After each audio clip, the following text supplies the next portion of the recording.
اللہ رب العزت نے اس کائنات کو انسان کے لیے پیدا کیا. وَسَخَّرَ لَكُم مَّا فِي السَّمَاوَاتِ وَمَا فِي الْأَرْضِ. فرمایا جو آسمان و زمین میں ہے اس کو اللہ نے تمہارے لیے مسخر کیا ہے، تمہارے لیے کام میں لگایا. ساری دنیا کا جو نظام ہے اللہ نے انسان کے لیے پیدا کیا ہے. هُوَ الَّذِي خَلَقَ لَكُم مَّا فِي الْأَرْضِ جَمِيعًا. فرمایا زمین پر جو کچھ ہے اللہ نے سب تمہارے لیے پیدا کیا.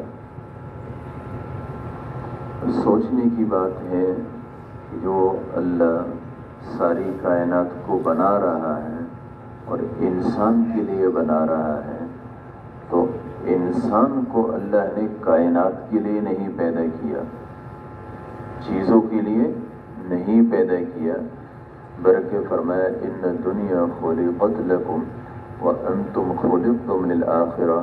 فرمایا دنیا کو تمہارے لیے پیدا کیا گیا اور تمہیں آخرت کے لیے پیدا کیا گیا. انسان کو اللہ نے دنیا کے لیے پیدا نہیں کیا، بلکہ دنیا کو تو انسان کی آزمائش کا سبب بنایا. حضور پاک علیہ الصلوۃ والسلام فرماتے ہیں ان لکل امت فتنہ. فرمایا ہر امت کے لیے ایک فتنہ ہوتا ہے، ایک آزمائش کی چیز ہوتی ہے. وہ فتنۃ امتی المال. فرمایا میری امت کا فتنہ مال ہے. یعنی جس چیز کے ذریعے سے انسان کو آزمایا جائے گا وہ مال ہے. ایک طرف سے اللہ نے دل کے اندر محبت رکھی. فرمایا حب الدنیا رأس کل خطیہ. ایک قرآن میں آتا ہے وَإِنَّهُ لِحُبِّ الْخَيْرِ لَشَدِيدٌ کہ انسان دنیا کی محبت میں بڑا شدید ہے، مال کی محبت میں بڑا شدید ہے. تو دل میں مال کی محبت رکھی. پھر اس کے بعد اللہ رب العزت نے مال کے جائز اور ناجائز کا طریقہ بتایا کہ یہ جائز ہے یہ ناجائز ہے. اب ایک آدمی جائز کو چھوڑتا ہے اور ناجائز کو اختیار کرتا ہے تو اس کا مطلب کیا ہے؟ یہ اپنے امتحان میں ناکام ہو جائے گا، اور جب ناکام ہوگا تو اس کا پھر انجام برا ہے. اللہ رب العزت نے مال اور مال کے ساتھ احکامات رکھے. پھر اللہ رب العزت نے ہم سب کو مختلف شعبوں کے اندر بانٹا. کوئی تاجر ہے، کوئی دکاندار ہے، کوئی ملازم ہے، اور اسی طریقے سے کوئی کارخانے دار ہے، کوئی زمیندار ہے. مختلف قسم کے، اور ہم سب اس میں بٹے ہوئے ہیں. اور اس سب میں جائز اور ناجائز ہے. ایک آدمی ہے اپنی ملازمت کے ذریعے سے یہ جائز بھی کما سکتا ہے اور ناجائز بھی کما سکتا ہے. اب یہ جو بعض چیز ایسی ہوتی ہے جس کے اندر انسان کا اختیار ہی نہیں ہے، بس وہ جیسے ہیں ویسے ہیں، اس میں آزمائش بھی نہیں ہے. یہ جو اختیار ہے نا، اس پر انسان کی آزمائش ہے. اپنے اختیار سے یہ اللہ کے حکم کو پورا کرتا ہے کہ نہیں کرتا. اسی کے بارے میں پھر قیامت کے دن باز پرس ہوگی. ہمارے دونوں کندھوں پر فرشتے بیٹھے ہوئے ہیں. اور پھر اس کے بعد دوسری بات یہ ہے کہ انسان اللہ کے احکامات کو بھی توڑتا ہے اس لیے کہ بھئی میری دنیا کی ضرورتیں یعنی اچھی طریقے سے پوری ہو. اللہ معاف کرے، عمومی طور پر انسان کے ذہن میں یہ چیز آتی ہے کہ بھئی پیسہ ہی سارے مسائل کا حل ہے. یہ ایک غلط قسم کا یقین ہے کہ بھئی پیسے سے ہی میرے سارے مسئلے حل ہوں گے. اب جب انسان کا یہ یقین بنتا ہے پھر وہ پیسے کا حصول، کہ یہ پیسہ مجھے کیسے حاصل ہو، اس کے لیے وہ سب کچھ کرتا ہے. وہ جائز کو بھی نہیں دیکھتا، ناجائز کو بھی نہیں دیکھتا. سب جو جائز ہے نا اس کے بارے میں آپ صلی اللہ علیہ وسلم کی دعا ہے کہ اللہم قنعنی بما رزقتنی ولا تذهب طلبی الی شیء صرفته عنی، اے اللہ مجھے جو رزق تو نے دیا ہے اس پر قناعت نصیب فرما، اور جو چیز تو نے مجھ سے روک لی ہے میری جو طلب ہے نا اس کو بھی اس سے ختم فرما۔ انسان عموماً ایسا ہوتا ہے نا کہ بھئی ایک چیز، بھئی یہ چیز مجھے حاصل ہونی چاہیے، اب وہ حاصل ہو اسی کے لیے انسان ناجائز کو اختیار کرتا ہے۔ دکھائی دیتا ہے کہ بھئی مال سے میرے مسئلے حل ہوں گے، لیکن ہے یہ دھوکہ۔ جنہوں نے بہت مال حاصل کیا ان کے بھی نہیں ہوئے۔ دکھائی دیتا ہے کہ بھی فلاں بڑے مزوں میں ہے، یہ ہے وہ ہے، لیکن جب انسان ناجائز کماتا ہے تو اس کا نتیجہ یہ نکلتا ہے کہ اس کو ڈبل مسئلہ ہوتا ہے۔ ایک ناجائز کمانا، اس کا گناہ اپنی جگہ اور قیامت میں اس کو بھگتے گا۔ دوسری بات یہ ہے یہ جب ناجائز آئے گا تو اسی طریقے سے نکلے گا۔ شیخ عبد القادر جیلانی رحمۃ اللہ علیہ انہوں نے فرمایا کہ مجھے پتہ چل جاتا ہے کہ اس آدمی کی کمائی حلال ہے حرام ہے۔ کسی نے کہا جی آپ کو کیسے پتہ چل جاتا ہے؟ فرمایا میں اس کے مصرف کو دیکھتا ہوں کہ لگتا کہاں ہے اس کا مال۔ اگر غلط جگہوں پر لگ رہا ہے تو اس کا مطلب ہے کہ آیا بھی غلط، ابھی اللہ کو ناراض کرتے ہوئے کماتا ہے۔ جب اللہ کو ناراض کرتے ہوئے کماتا ہے تو یہ مال اسی طریقے سے نکلتا بھی ہے ڈبل۔ وہاں پر قیامت کے دن دونوں چیزوں کی پوچھ ہوگی، کس طریقے سے کمایا، کس طریقے سے خرچ کیا۔ کمائی کا بھی مستقل سوال ہوگا کہ بھئی صحیح کمایا تھا کہ غلط کمایا تھا۔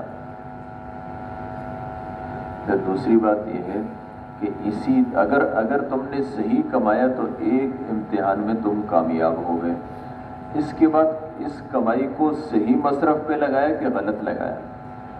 اگر غلط جگہوں پر لگایا تو پھر اس کا بھی اللہ کو جواب دینا پڑے گا۔ اس لیے میرے محترم دوستوں، بھائی اور بزرگوں، اپنی کمائیوں کو درست کرنا، اگر ایک آدمی مثال کے طور دکاندار ہے، اسی دکان کے ذریعے سے اللہ تک پہنچ سکتا ہے اگر یہ اپنے دکان کے اندر اللہ کے حکم کو پورا کرے۔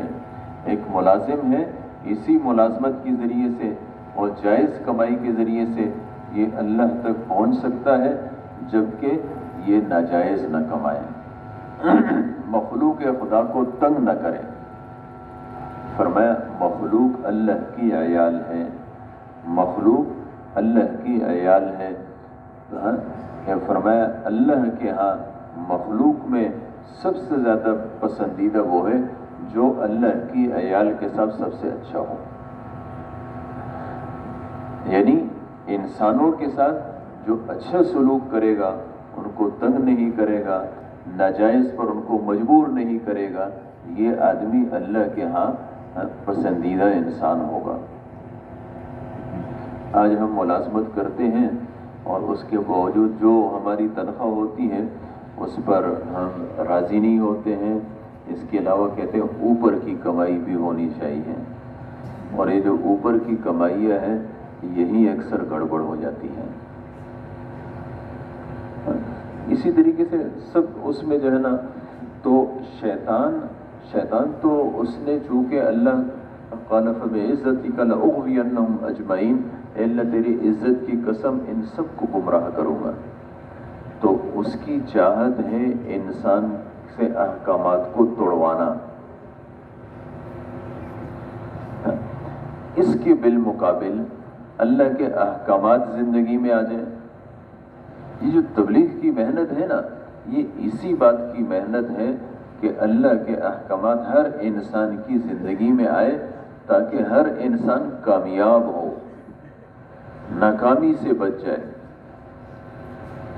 اور جب انسان کی زندگی میں اللہ کے احکامات آئیں گے، اس کا تعلق اللہ کی ذات سے بنے گا، ہم سب کے جتنے بھی مسائل ہیں، چاہے وہ دنیا کے ہیں چاہے آخرت کے ہیں، ان سب کا تعلق اللہ کی ذات کے ساتھ ہے۔ اللہ کے چاہنے سے ہمارے مسائل حل ہوں گے، جب اللہ نہیں چاہیں گے تو ہمارے مسائل حل نہیں ہوں گے۔ فرمایا وَعَلَمْ أَنَّ الْأُمَّةَ لَوِ اجْتَمَعُوا عَلَىٰ أَن يَنفَعُوكَ بِشَيْءٍ، ساری امت جمع ہوئی اور تمہارے لیے سارے کے سارے لوگوں نے فائدہ چاہا، اتنا ہی فائدہ دے سکتے ہیں جتنا اللہ کا ارادہ ہو۔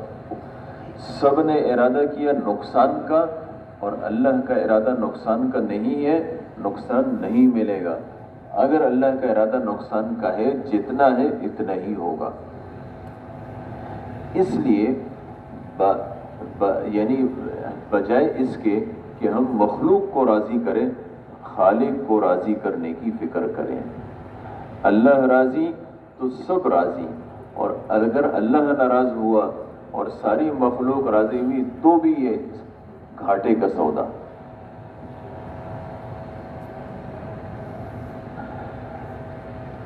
اللہ یہ جو تبلیغ کی محنت میں پہلی محنت ہے یقین کی۔ یہ یقین کی محنت کیوں ہے؟ اس لیے کہ اسی یقین سے جتنا اللہ کی ذات پر یقین ہوگا، اللہ کے احکامات میں کامیابی کا یقین ہوگا، آدمی اللہ کے احکامات کو پورا کرے گا۔ اگر یقین نہیں ہوگا تو نہیں کرے گا، یعنی انسان دین پر بقدر یقین چلے گا۔ اس لیے اللہ کی ذات و صفات کا یقین، اللہ سے ہونے کا یقین، مخلوق سے نہ ہونے کا یقین، یہ ساری کی ساری باتیں اسی لیے کہی جاتی ہے اور زبان سے کھیلوائی جاتی ہے تاکہ یہ چیز دل میں بیٹھ جائے۔ جب دل میں بیٹھ جائے گی، اس لیے آپ صلی اللہ علیہ وسلم نے کیا فرمایا؟ فرمایا انسان کے جسم میں یعنی گوشت کا ایک لوتڑا ہے دل، فرمایا اگر یہ صحیح ہو جائے تو جسم سے نکلنے والے سارے کے سارے اعمال صحیح ہو جاتے ہیں، اور اگر یہ بگڑ جائے تو سارے اعمال بگڑ جاتے ہیں۔ فرمایا الا وہی القلب، فرمایا یہ دل ہے، دل کا یقین صحیح ہو جائے۔ اب ہم اگر نماز کے لیے کھڑے ہو نا، نماز اللہ نے کیوں دی؟ فرمایا اقیم الصلاۃ لذکری، نماز کو قائم کرو میری یاد کے لیے۔ اگر ہم جہاں ہم نماز پڑھتے ہیں تھوڑی دیر پہلے وہاں پر آ جائیں، اس کے بعد سوچیں کہ مجھے کس کے سامنے کھڑا ہونا ہے؟ مجھے اس رب کے سامنے کھڑا ہونا ہے جس کے چاہنے سے میرے مسائل بنیں گے بھی اور بگڑیں گے بھی۔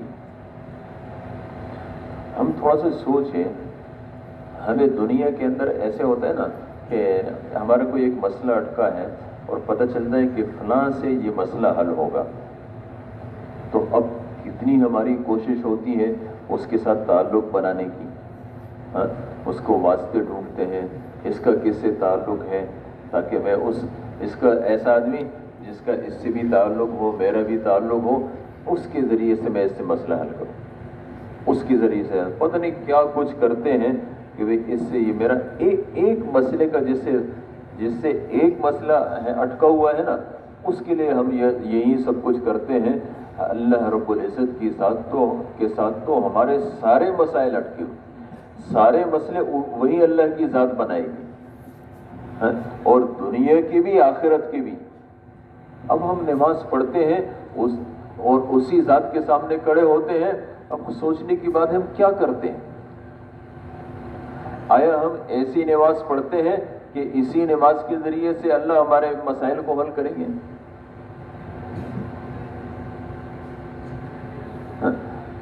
اور میرے محترم دوستو، اسی نماز میں پتہ نہیں ہمارا دھیان کہاں کہاں گھومتا ہے، نہیں آتا تو اللہ کی طرف نہیں آتا۔ یہ تبلیغ کی محنت ہے نا، یہ اسی بات کی ہے کہ بھئی اپنے نمازوں کو ہم بنائیں۔ یعنی شیطان وہ پورا زور لگاتا ہے کہ اس کی نماز درست نہ ہو، اس کی نماز میں اللہ کا تعلق نہ ہو، آپ کوشش کریں گے تو نماز جیسی تعلق بنے گا، شیطان کوئی ایک بات جو آپ کی دلچسپی کی ہوگی نا وہ ڈال دے گا، اور اگر آپ پھر اللہ کی طرف متوجہ ہوں گے پھر کسی اور میں لگا دے گا۔ ہم حرکت تو کرتے ہیں، سبحان ربی الاعلی، سبحان ربی العظیم کہتے ہیں، لیکن اس طرف توجہ نہیں ہوتا کہ بھی اس سر جھکانے کا مطلب کیا ہے، رکوع ہم نے کیا، سجدہ ہم نے کیا، کس کے سامنے کیا؟ یعنی فرمایا کہ انسان اللہ کے سب سے زیادہ قریب سجدے کی حالت میں، اب اللہ کے سب سے زیادہ قریب اور دل اللہ کی طرف نہیں،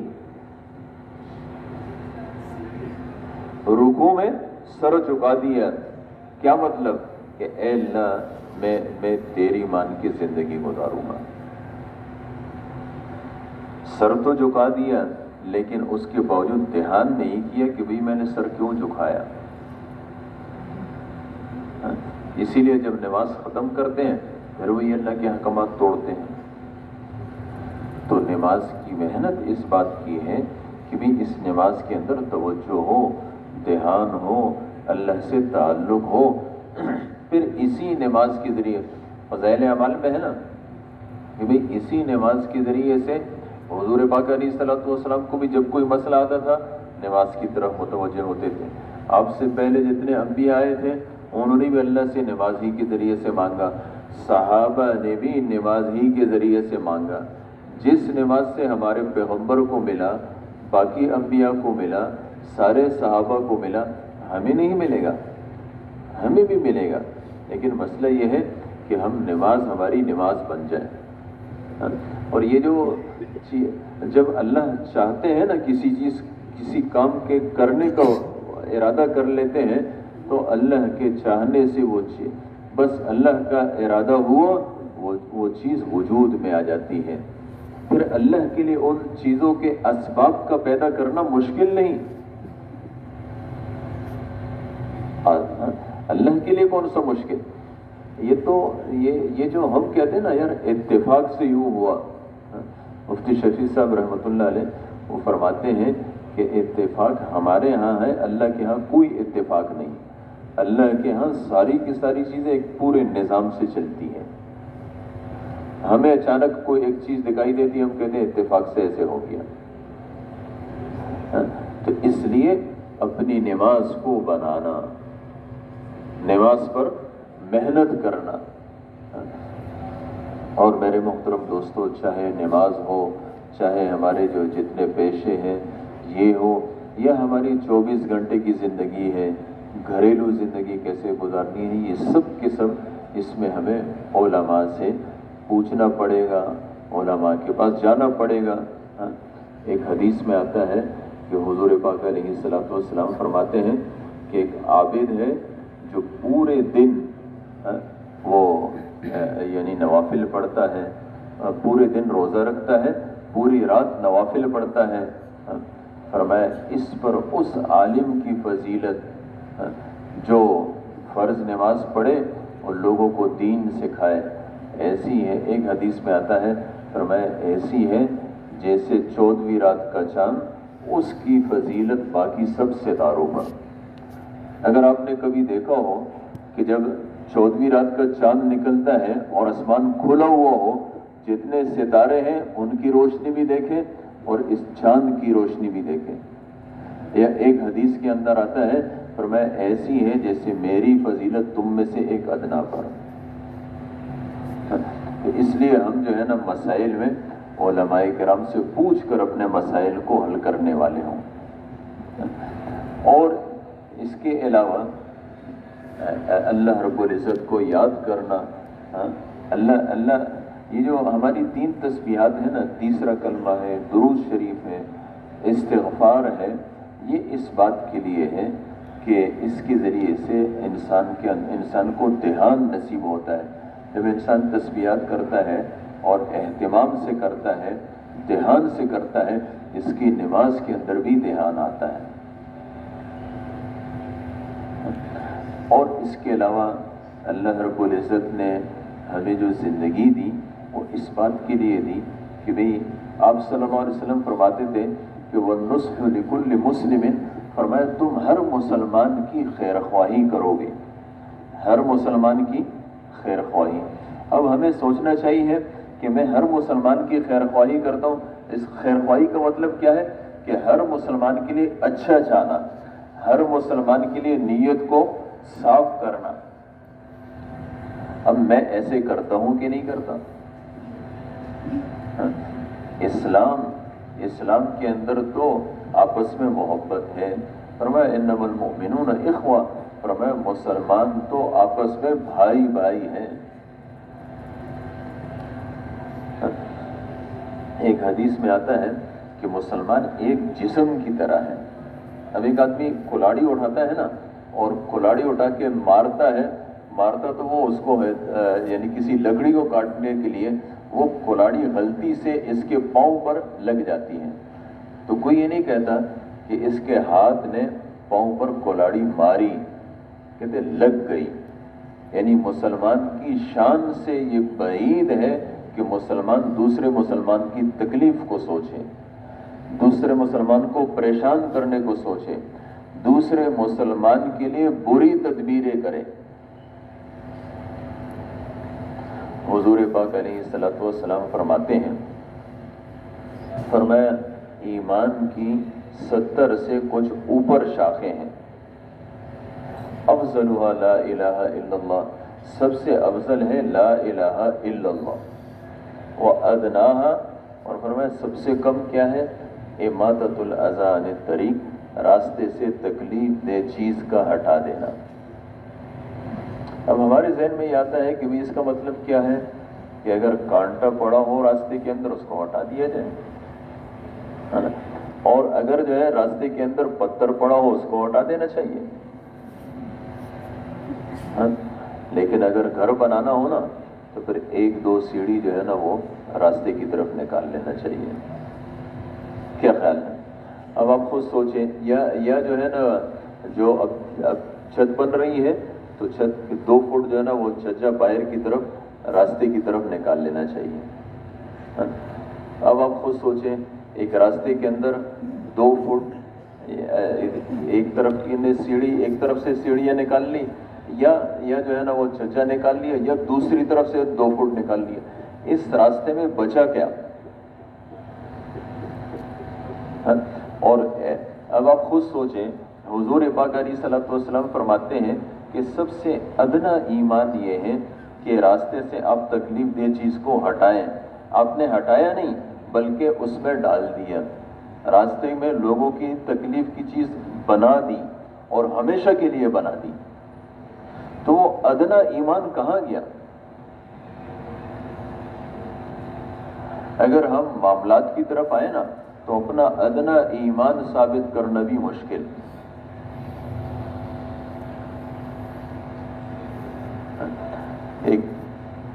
ایک حضور پاک علیہ الصلوۃ والسلام نے فرمایا کہ بھئی راستوں میں بیٹھنے سے بچو۔ کسی نے کہا رسول اللہ تو ہماری مجبوری ہے، کبھی مجبوراً بھی بیٹھنا پڑ جاتا ہے۔ فرمایا اچھا پھر اپنی نظروں کی حفاظت کرو، جو تمہیں سلام کرے اس سلام کا جواب دو، اور راستے سے تکلیف والی چیز ہٹاؤ۔ آج ہم خود سوچیں کہ ہمارے معاشرے میں کیا ہو رہا ہے۔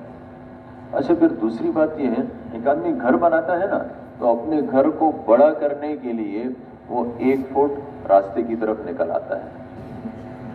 اب آپ خود سوچیں 1 فٹ سے اس کے گھر کے اندر کون سی بڑھوتری آئی؟ لیکن اتنی بات ہے کہ یہ جو اس نے زمین گیری، یہ جو راستہ گیرا، یہ جو کچھ سیڑھیاں نکالی، یہ کچھ اوپر سے روکا اس نے زمین، اس راستے پر جانے والے جتنے لوگ ہیں ان سب کے حق کو اس نے مارا، اور قیامت کے دن ان سب کا حق دینا پڑے گا۔ اور یہی زمین جو ہے نا اس نے راستے کی وہ کی نا، یہی زمین کیا ہوگی، 7 زمینیں ملا کے اس کے گلے میں توپ ڈال دیا جائے گا۔ اور پھر ایسا گناہ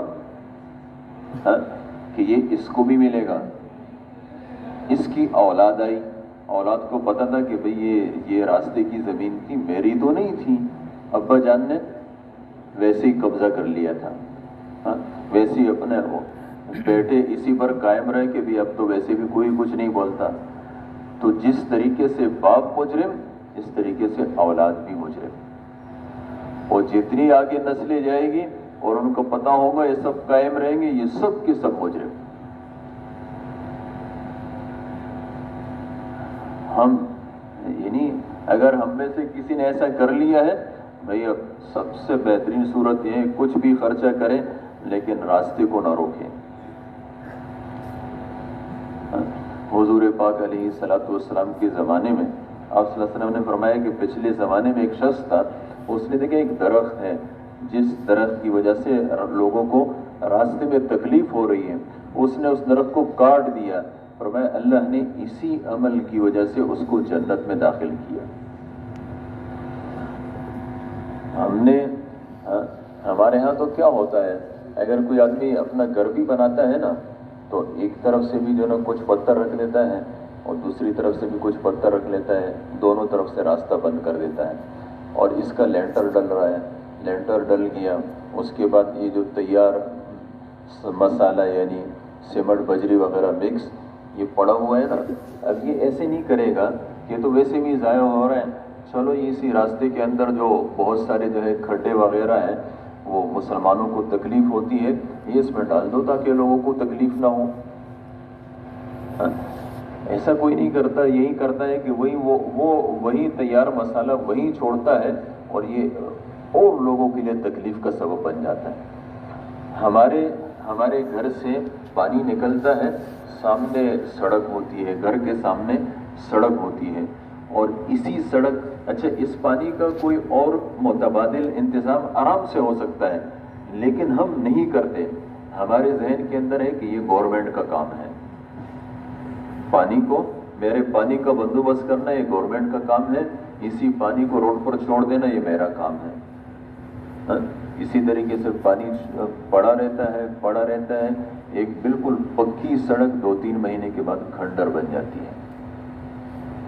ہم اس کو دین ہی نہیں سمجھتے، ہم یہ نہیں سمجھتے کہ میں نے غلط کیا۔ اچھا بازار ہے، بازار کے اندر جو ہے نا وہ راستے کے اندر ریڑے لگا لیتے ہیں، اور کچھ ریڑے ایک طرف سے کچھ ریڑے دوسری طرف سے، اور جب آپ خود سوچیں اس راستے میں کیا رہا، اور جو اس کے آگے پیچھے دکاندار ہوتے ہیں نا، جس دکان کے سامنے جس نے ریڑا لگا وہ اس سے پیسے لیتا ہے، وہ بھی یہ نہیں سوچتا بھی میں کس چیز کے پیسے لے رہا ہوں۔ یعنی یہ سب دین تھا اور یہ سب دین میں ہے، اللہ معاف کرے ہم اس کو دین ہی نہیں سمجھتے۔ ہمارے ذہنوں کے اندر دین 75% دین وہ معاملات ہیں، معاشرت ہے، لین دین ہے، اس کو صحیح کرنا، ہماری وجہ سے دوسرے مسلمان کو تکلیف نہ پہنچے۔ آج تو یعنی ہم اپنی گاڑی ایسی جگہ پر کھڑی کرتے ہیں جس سے پتہ ہوتا ہے کہ اوروں کو تکلیف ہوگی، پرواہ نہیں کرتے۔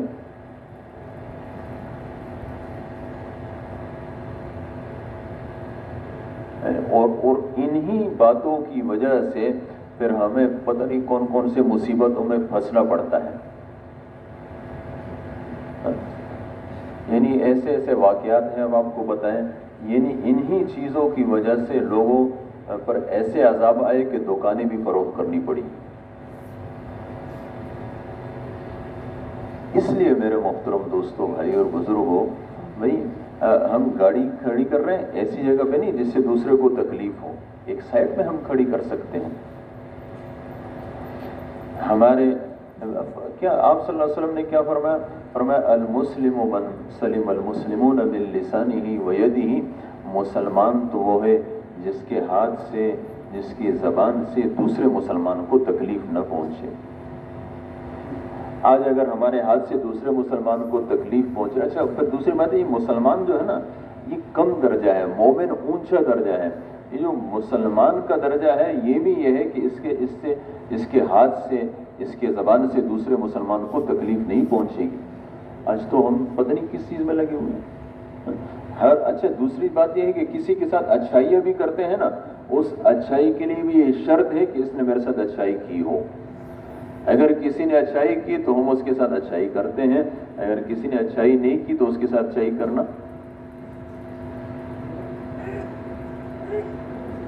اپنی زندگی بدلنی چاہیے ہماری۔ یہی دیکھیں نا، مسلمان بھئی اسلام کس سے پھیلے گا؟ ہم لوگ جب طالب علمی کا زمانہ تھا، کراچی سے جو ہے نا راستے کی جو تشکیل ہوتی تھی، سندھ کے کسی بھی علاقے میں جاتے تھے اس کے بعد رائے مڑ جاتے تھے، تو ایک مرتبہ سجاول تشکیل ہوئی، بہت پرانی بات ہے۔ تو اب وہاں جو ہے نا ایسے ہوا کہ ایک دکاندار کے ساتھ بیٹھے، ہم نے سوچا ان سے بات کرتے ہیں۔ اب جب بات کرنے لگے اس نے کہا کہ بھئی میں تو ہندو ہوں۔ تو ہم نے پہلے تو ویسے بھی تبلیغ کے اصول میں تو یہ کہ بھی پہلے مسلمانوں پر محنت کرو، لیکن جب جو ہے نا وہ اس کے ساتھ بیٹھ ہی گئے تو ہم نے کہا چلو ویسے ہی بیٹھ گئے، چلو بات کرتے ہیں، شاید اللہ اس کو اسلام کی توفیق دے دے۔ جب تھوڑی سی بات کرنے لگے نا، وہ کہنے لگا کہ بھئی کون سے اسلام کی دعوت دیتے ہو؟ یہ میرے سامنے مسلمان تاجر ہیں، اس کی تجارت میں اور میری تجارت میں کون سا فرق ہے آپ بتاؤ؟ مجھ سے زیادہ یہ جھوٹ بولتا ہے، مجھ سے زیادہ یہ دھوکہ دیتا ہے، یعنی ہر چیز میں یہ مجھ سے، اخلاق کی ہر چیز میں مجھ سے بڑا ہوا ہے، بد اخلاقیوں میں۔ آپ صلی اللہ علیہ وسلم کی جو تہجد کی دعائیں ہیں نا، اس میں ایک دعا یہ بھی ہے کہ اللہم اہدنی لأحسن الاخلاق لا یہدی لأحسنها الا انت واصرف عنی سیئها لا یصرف عنی سیئها الا انت۔ اے اللہ مجھے اچھے اخلاق نصیب فرما، تیرے علاوہ اچھے اخلاق دینے والا کوئی نہیں، اور اے اللہ مجھے برے اخلاق سے بچا، تیرے علاوہ برے اخلاق سے بچانے والا بھی کوئی نہیں۔ حضور پاک علیہ الصلوۃ والسلام اس میں آئے، بازار میں آئے، ایک آدمی غلہ فروخت کر رہا ہے۔ آپ صلی اللہ علیہ وسلم نے غلے کے اندر ہاتھ اندر کیا، دیکھا اندر سے گیلا ہے، فرمایا یہ کیا کیا؟ اس نے کہا رسول اللہ رات کو بارش ہوئی، غلہ بھیگ گیا، اور جب صبح سورج چڑھا تو اوپر سے سوکھ گیا، نیچے سے گیلا ہے۔ ہمارے زمانے کی دکانیں تو نہیں تھی کہ جن پر چھت ہوتی تھی، تو آپ صلی اللہ علیہ وسلم نے فرمایا کہ تم نے جو نیچے والا غلہ ہے نا اس کو اوپر کیوں نہیں کیا، تاکہ لوگوں کو پتہ چلتا کہ بھئی اندر سے گیلا ہے۔ اور پھر فرمایا من غش فلیس منا، جس نے دھوکہ دیا وہ ہم میں سے نہیں، جس نے دھوکہ دیا وہ ہم میں سے نہیں۔ آج ہم خود سوچیں، ایک کریٹ ہے، اس پر اوپر کے آم کیسے ہوتے ہیں، نیچے کے کیسے ہوتے ہیں، اوپر کے امرود کیسے ہیں، نیچے کے امرود کیسے ہیں۔ دوسری بات یہ ہے کہ اسی کریٹ کے اندر کتنا گند ڈالتے ہیں اور اس کو جو ہے نا وہ امرود کے ریٹ پر فروخت کرتے ہیں، پرواہ بھی نہیں کرتے کہ اس سے کیا ہوگا۔ آلووں کی بوری ہوتی ہے نا، تولتے ہیں، اچھا اسی بعض آلووں کی بوری پر وہ جو مٹی ہے نا اس میں لت پت کرتے ہیں، اور پھر اس کے بعد پتہ نہیں جب اسی آلووں کو دو پتہ نہیں کتنی مٹی نکل آتی ہے ایک ہی بوری کے اندر۔ کون کرتا ہے؟ گرم مسالہ ہوتا ہے، مٹی مکس کر لیتے ہیں، پتہ نہیں کیا کچھ ہوتا ہے، کون دھوکہ دیتا ہے؟ کوئی کافر تو نہیں آتے؟ آج اللہ معاف کرے ان چیزوں کو ہم دین نہیں سمجھتے، حالانکہ یہی چیزیں دین ہیں، اور انہی چیزوں کی وجہ سے اسلام پھیل رہا تھا، اور آج مسلمان کے انہی چیزوں پر عمل نہ کرنے کی وجہ سے جو اسلام کے قریب بھی آتے ہیں وہ دور ہو جاتے ہیں۔ تو اس لیے اپنی زندگی کو بدلنا مسلمان کے معاملات تو سب سے اعلیٰ تھے، یعنی مسلمان کی تجارتیں ایسی تھیں کہ ان کی تجارتوں کی وجہ سے اسلام پھیلا۔ کیا کیا بتائیں ہم. اس لیے اپنے یعنی اکرام مسلم کے اندر یہ ساری کی ساری چیزیں داخل ہیں. اور میرے محترم دوستوں، بھائی اور بزرگوں، یعنی ان سب چیزوں کو ہمیں اللہ کے لیے کرنا ہے. دعوت بھی ہمیں اللہ کے لیے دینی ہے. قرآن پاک کے اندر، اچھا قرآن پاک جو ہے نا، یہ دعوت والی کتاب ہے. اور اللہ رب العزت نے اس قرآن پاک، چونکہ اس دائی امت پر اللہ نے نازل کیا، تو قرآن دعوت ہی دعوت ہے. تو انبیاء کی دعوت کو ذکر کیا، انبیاء کی دعوت. اور اکثر قرآن پاک میں اکثر جو واقعات ہیں نا، انبیاء کے دعوت کے واقعات ہیں. جو شروع کرتے ہیں وہ کہاں سے کرتے ہیں؟ وَإِلَىٰ عَادٍ أَخَاهُمْ هُودًا. عاد کی طرف ہود علیہ السلام کی تشکیل ہوئی تھی. وَإِلَىٰ مَدْيَنَ أَخَاهُمْ شُعَيْبًا، فرمایا مدین کی طرف شعیب علیہ السلام کی تشکیل ہوئی تھی. اس طریقے سے یعنی ابتدا ہی جو ہے نا کیا ہے؟ دعوت سے. اور حضور پاک علیہ السلام کی جو دعوت ہے نا، اس کے اندر بھی ساری قرآن پاک کی آیتیں ہوتی تھی. یہ ایک صحابی ہے، اس وقت تو صحابی نہیں تھے، اسلام میں داخل نہیں ہوئے تھے، طفیل نام ہے ان کا. تو یہ اپنے قوم کے بڑے شاعر تھے اور بڑے معزز لوگوں میں تھے. یہ مکہ آئے کسی کام سے. جب مکہ آئے تو ان کو جتنے مشرکین تھے انہوں نے ان کو ڈرایا کہ بھئی بات سنو، ایک آدمی ہمارے ہاں پیدا ہوا ہے اور یہ یعنی اس کی بات میں جادو ہے، اس سے بچ کے رہنا. خاندان میں تفریق ہو گئی ہے، یہ ہو گیا ہے، وہ ہو گیا ہے. اچھا یہ پورا میں آپ کو واقعہ ذکر کرتا ہوں، لیکن اس کے ساتھ ساتھ تھوڑا سا یہ بھی سوچیں کہ یہ جو مشرکین طفیل کو کیوں ڈرا رہے تھے؟ اس لیے ڈرا رہے تھے کہ ان کو، مشرکین کو پتہ تھا کہ حضور صلی اللہ علیہ وسلم ہر ایک کو دعوت دیتے ہیں. ہاں، اور آپ سے کوئی بچ کے نہیں جاتا. آج تو ہم جماعتوں میں نکلتے ہیں نا، اور جماعتوں میں جو ہے نا مسجد والے سارے نکل جاتے ہیں، ہم کسی کو دعوت نہیں دیتے. حضور صلی اللہ علیہ وسلم دعوت آپ کی زندگی میں ایسی تھی کہ بس کوئی بھی آدمی، ویسے اب وہ ڈرا رہے ہیں کہ دیکھو یہ آدمی ہے، اس سے بچ کے رہنا. اچھا اتنا ڈرایا کہ طفیل نے اپنے کانوں کے اندر روئیاں ٹھوس لی کہ اس کی آواز ہی نہ آئے. اب یہ بیت اللہ آیا اور حضور پاک علیہ الصلوۃ والسلام نماز پڑھ رہے ہیں، تو کچھ آیتیں اس کی کان میں پڑ گئی. کچھ آیتیں پڑ گئی، اس کو بڑی اچھی لگی.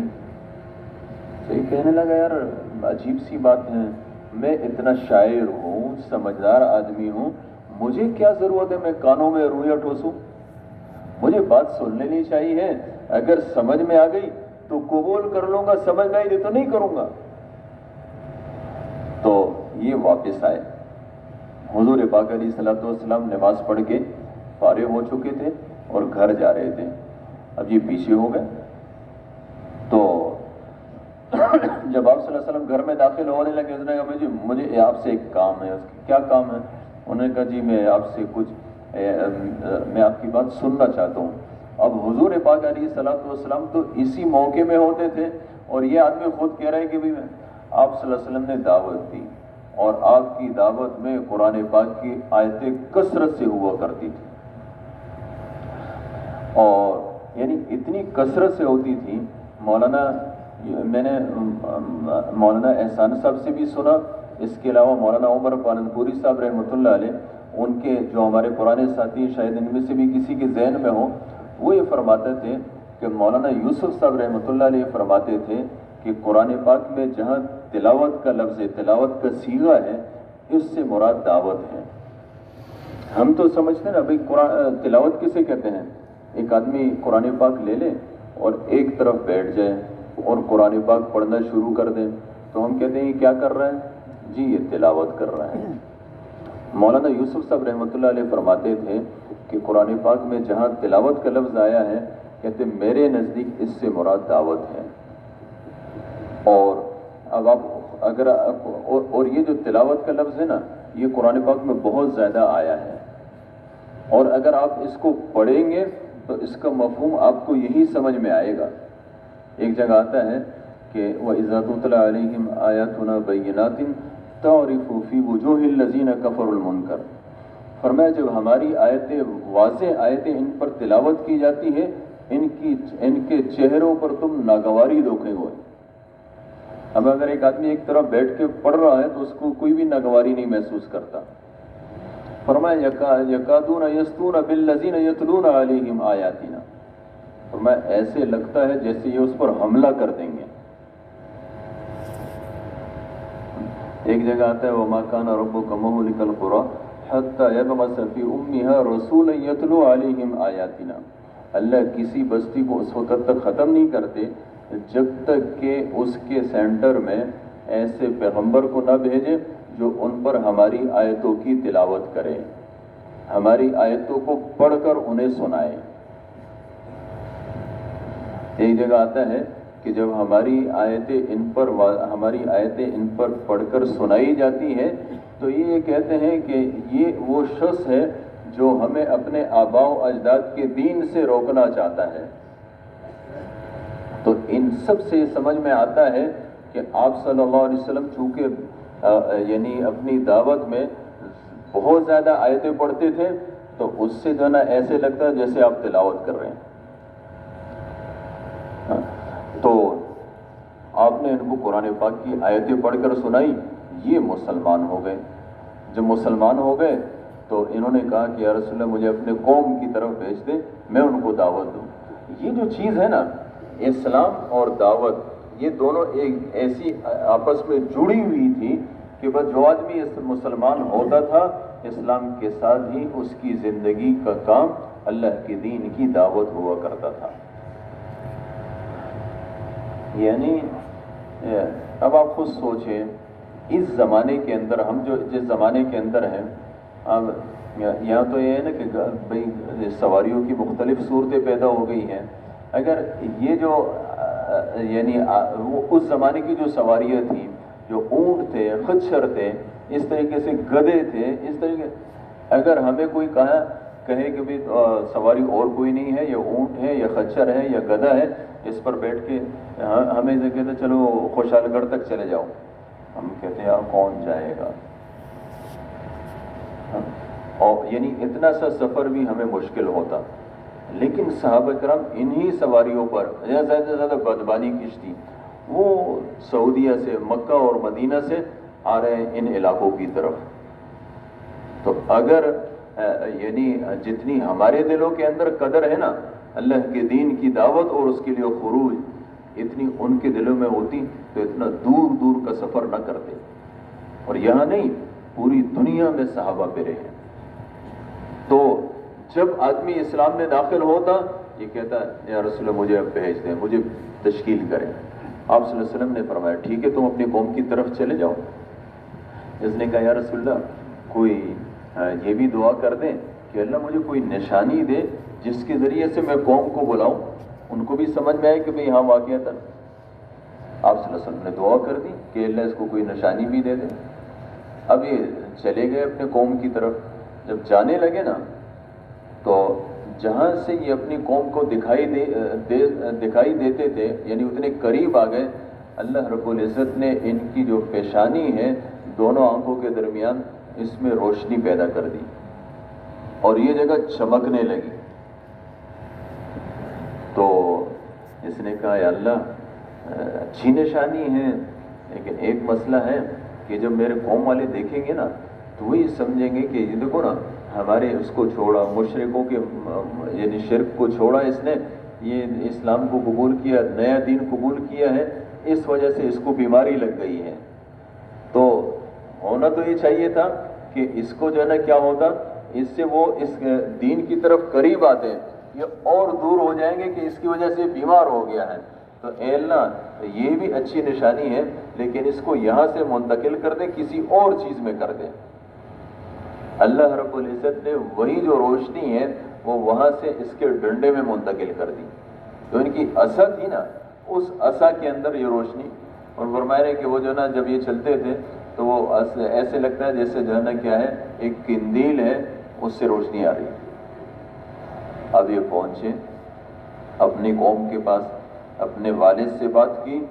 والد انہوں نے کہا بھی میں تم سے باتیں نہیں کرتا اس لیے کہ تمہارا دین اور ہے میرا اور ہے۔ باپ نے کہا بیٹے جو تمہارا دین وہ میرا دین، اسلام میں داخل ہو گئے۔ بیوی سے کہا مجھ سے باتیں مت کرو، میرا دین اور ہے تمہارا اور ہے۔ بیوی نے کہا جو تمہارا دین ہے وہ میرا، وہ بھی اسلام میں داخل ہو گئی۔ لیکن باقی قوم جو ہے نا اسلام میں داخل نہیں ہوئی۔ انہوں نے بڑی محنت کی تو اس کے بعد واپس مکہ آ گئے۔ اب دیکھیں نا ان کی ساری زندگی دعوت میں، ساری زندگی دعوت میں، لوگوں کو اللہ کی طرف بلانے میں اس میں لگ رہی تھی۔ ہاں جن چیزوں کے اندر ان کی ساری زندگیاں لگی وہی چیزیں سمجھانے کے لیے آج ہمیں اتنے بڑے بڑے بیانات کرنے پڑتے ہیں پھر بھی سمجھ میں نہیں آتی۔ تو جب جو ہے نا وہ یہ آئے اور اس کے بعد حضور پاک علیہ الصلوۃ والسلام مکہ، حضور صلی اللہ علیہ وسلم سے کہا کہ یا رسول اللہ میں نے تو اپنی قوم پر بڑی محنت کی لیکن میری قوم مان نہیں رہی ہے، آپ بدعا کر دیں اللہ ان کو تباہ اور برباد کرے۔ تو حضور پاک علیہ الصلوۃ والسلام تو حضور صلی اللہ علیہ وسلم تھے، انہوں نے فوراً دعا کی کہ اے اللہ، ان کی قوم کا نام دوست تھا، کہ اے اللہ دوست کو ہدایت عطا فرما، سمجھتے نہیں۔ اور ان سے کہا کہ بھئی نرمی سے بات کرو، نرمی سے بات کرو، سختی سے مت کرو۔ اب یہ پھر چلے گئے، اب حضور پھر چلے گئے اور پھر جا کے اپنی قوم میں محنت کرنے لگے۔ حضور پاک علیہ الصلوۃ والسلام نے ہجرت کی اور مدینہ آ گئے۔ بدر، احد، احزاب غزوات ہوئے۔ خیبر کے موقع پر یہ حضور پاک علیہ الصلوۃ والسلام کے پاس مدینہ آئے ہیں، اس کے ساتھ ان دوست کے 80 گھرانے اسلام میں داخل ہوئے اور 80 گھرانوں کو یہ حضور پاک علیہ الصلوۃ والسلام کے سامنے لے آئے۔ انہی میں ابو ہریرہ رضی اللہ تعالیٰ عنہ بھی تھے۔ ابو ہریرہ رضی اللہ تعالیٰ عنہ ان سے سب سے زیادہ امت کو روایتیں پہنچی ہیں، سب سے زیادہ روایتیں ابو ہریرہ رضی۔ اب یہ ابو ہریرہ کن کے کھاتے میں؟ طفیل دوسی کے کھاتے میں۔ طفیل کی محنت سے یہ اسلام میں داخل ہوئے۔ تو میرے محترم دوستو، اس زمانے میں ہر مسلمان اللہ کے دین کا داعی تھا۔ اس کی وجہ یہ تھی کہ حضور پاک علیہ الصلوۃ والسلام ہماری طرح نہیں تھے کہ 2.5 گھنٹے کے داعی ہیں، 2.5 گھنٹے میں دعوت دے رہے ہیں اور 2.5 گھنٹے میں ہماری دعوت کا کیا حال ہے وہ بھی ہمیں پتہ ہے۔ حضور صلی اللہ علیہ وسلم تو ہر جگہ دعوت دینے والے۔ سفر میں جا رہے ہیں، سفر میں چلتے چلتے ایک آدمی کو دیکھا، انہوں نے کہا بھئی کہاں جا رہے ہو؟ اس نے کہا جی یا رسول اللہ گھر جا رہا ہوں۔ کہا اچھا گھر، تم ایک اچھی چیز لے جاؤ۔ اس نے کہا وہ کیا ہے؟ اس نے کہا کلمہ پڑھ لو، اشہد ان لا الہ الا اللہ واشہد ان محمدا عبدہ ورسولہ۔ تو کافر تھا، آپ نے کلمے کی دعوت دی تو وہ کہنے لگا کہ آپ کے پاس کوئی گواہ ہے؟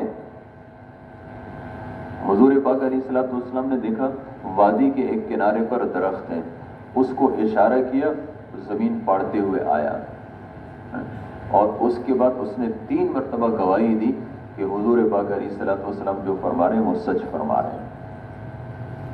تو یہ آدمی اسلام میں داخل ہوا، اس نے کہا کہ بالکل میں اپنا اسلام میں داخل ہوتا ہوں اور اپنے قوم کی طرف واپس جاتا ہوں اور ان کو بھی دعوت دیتا ہوں، اگر وہ سب میری بات مان گئے تو ان سب کو آپ کے پاس لے آؤں گا، اگر انہوں نے نہیں مانا تو میں خود کم سے کم آ جاؤں گا۔ تو اب سفر ہے، آپ سفر میں ہیں، ہم اگر سفر میں ہوتے نا تو ہم کیا کہتے ہیں جی، وہ جو بزرگ 5 اعمال کا کہتے ہیں نا وہ تو مقام پر کہتے ہیں، سفر میں تو نہیں کہتے ہیں۔ لیکن حضور پاک علیہ الصلوۃ والسلام ایسے نہیں تھے، حضور صلی اللہ علیہ وسلم تو ہر ٹائم دعوت دینے والے تھے۔ دعوت دی، یہ آدمی اسلام میں داخل۔ مکہ سے مدینہ جب ہجرت کر رہے ہیں، ایک شخص ملا اور اس سے بات کی، اور وہ اسلام میں داخل ہوا اور اس نے اپنے قوم کے 70 یا 80 گھرانوں کو اسلام میں داخل کیا۔ حضور پاک علیہ الصلوۃ والسلام کے ساتھ عشاء کی نماز پڑھی۔ یہ سب واقعات حیات الصحابہ میں موجود ہیں۔